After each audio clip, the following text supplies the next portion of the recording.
সোণাপুৰৰ ডেকাচাঙত কবিতাৰে মুখৰিত পৰিৱেশ অনুষ্ঠিত হৈছে মন কবিতা শীৰ্ষক অনুষ্ঠান ৰাহুল কৌশিক ফাউণ্ডেশ্যনৰ উদ্যোগত এই অনুষ্ঠান উপস্থিত প্ৰাইডিছ এণ্টাৰটেইনমেণ্টছৰ CMD ৰিণিকী ভূঞা শৰ্মাকে ধৰি বহু বিশিষ্ট ব্যক্তি সাহিত্যিক বীৰেন্দ্ৰ কুমাৰ ভট্টাচাৰ্য মহিম বৰা আৰু অমলেন্দু গুহৰ জন্ম শতবৰ্ষ উপলক্ষে তেওঁলোকৰ কবিতা পাঠ সংগীত পৰিৱেশন জয় বৰাৰ এই অনুষ্ঠানতে কবি ৰবীন্দ্ৰ চৰকাৰ মৃত্যুবাৰ্ষিকীও পালন কৰা হয়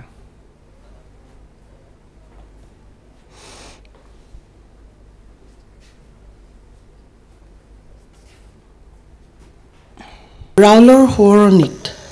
আজি মন কবিতাৰ যোগেদি আমাৰ জীৱনৰ এটা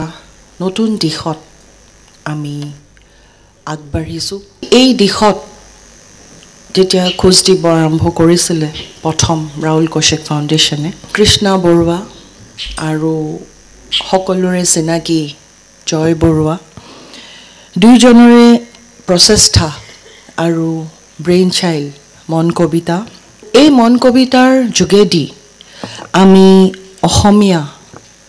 যিটো কাব্যিক জগতৰ যিটো সোণালী যুগ এটা ৰিলিভ আৰু ৰিভাইভ কৰিবলৈ এটা চেষ্টা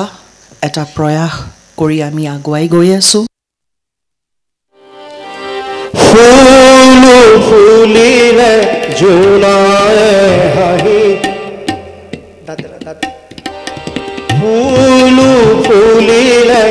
জোনায়ে হাঁহিলে বাহিয়ে ধৰিলে তাই ফুলিলে জোনায়ে হাঁহিলে বাহিয়ে ধৰিলে তাই শীতল মৰয়া মুৰচি পৰিলে ততিনিয়ে গালে গান শীতল মৰয়া মুৰচি পৰিলে ততিনিয়ে গালে গান ফুলিলে জোনায়ে হাঁহিলে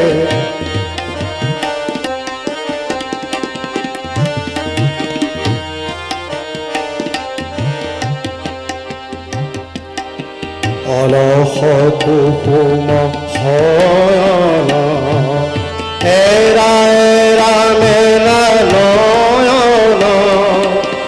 অলস কুসুম শয়ন এৰা এৰা মেলা নয়ন আয়া পক্ষী উষায় আছে ৰখি